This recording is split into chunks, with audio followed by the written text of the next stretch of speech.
बौद्ध तो आहे ज्याला अशा मार्गाची साथ मिळाली आहे जिथे प्रश्न विचारण्याचं स्वातंत्र्य आहे आणि तर्क लावण्याची मुभा आहे.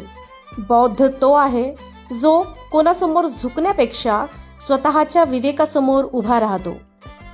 इतर कोणत्याही धर्माचा तो द्वेष करत नाही, कारण द्वेष करणं म्हणजे स्वतःच्या मनाला विष पाजण्यासारखं आहे.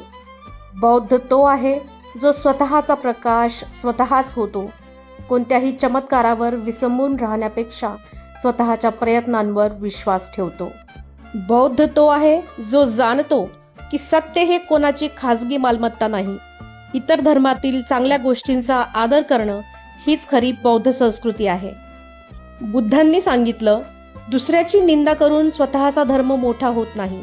त्यामुळे मी कोणाच्याही विरोधात नाही, मी फक्त माणुसकीच्या आणि विज्ञानाच्या बाजूने आहे. जेव्हा एक बौद्ध नमो बुद्धाय म्हणतो तेव्हा तो केवळ एका महापुरुषाला वंदन करत नाही, तर तो त्याच्या आतल्या जागृत भावनेला वंदन करतो.